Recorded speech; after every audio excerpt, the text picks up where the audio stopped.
Hey guys, welcome to chapter 6 of Mirabelle Gets Up to Mischief. So as you guys recall, back in the last chapter, Mirabelle's mom was making the potion to eliminate the nature dragons, is what we'll call them. But the problem is, Mirabelle did not want to sprinkle some of the magic onto Violet. But let's see how far Violet can hide underneath where Mirabelle was hiding her. I don't even know how to describe the words, but because there's no picture, but whatever. Okay, next up. Chapter 6. 5 minutes later, Mom and I were flying high in the air on our broomsticks, both clutching a bottle of potion and dodging fairies who were desperately trying to fly away from the clearing. I wondered how we were going to get close enough to the dragons to throw the mixture onto them. They were so big and their wings were beating so hard that a wind was blowing all around. I shot up into the sky as high as I could go. Maybe if I could get higher than the dragons, then it would be easier to pour some of the potion onto them from above. I soared higher into the air. Down below, the 5 huge dragons circled, puffing out clouds of glittering smoke. Oh, you can definitely see Mirabelle's mom is still mad at Mirabelle, and you can definitely tell that Mirabelle is actually catching up to her mom. Huh. I hope they can easily get to there in time. At least you're not blowing fire, called Mom.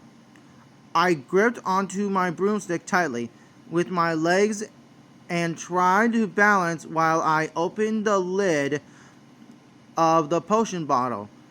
At last, I got it open and gripped back onto my broom again, with one hand rocking from side to side in the breeze that the dragons were making with their wings. "Watch out!" called Mom, and I looked down to see one of the dragons starting to fly up towards us. The breeze was getting stronger, and Mom was still trying to undo the lid of her potion bottle amongst the chaos of fairies flying all around. There was an almighty gust, and I rocketed sideways. You could definitely see Mirabelle and her mom going near the dragon. I can't believe that dragon is breathing purple smoke, which is cool. That's so awesome. If you guys like dragons like this, let me know in the comments. "Help!" called Mom as she was buffeted upside down, dropping her potion bottle. It began to plummet downward. I gripped harder onto the broomstick and pointed it towards the ground, shooting towards the bottle, feeling Violet fall out of my cape. But there was no time to catch her. She would be fine. She could fly.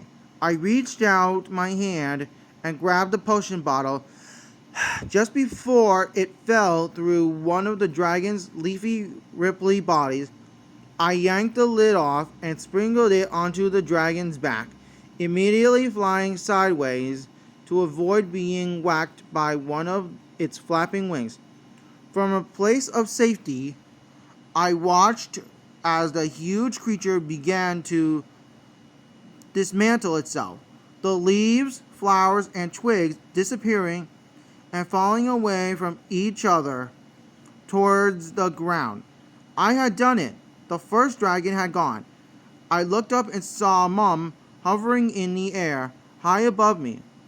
There was no time to fly up and give her the potion bottle back. I would have to use both of them. I whizzed through the air into the space above one of the other dragons and sprinkled some potion onto that one too. Again, the huge creature began to fall away, the leaves and flowers raining down onto the ground and onto the heads of any brave fairies who had decided to stay.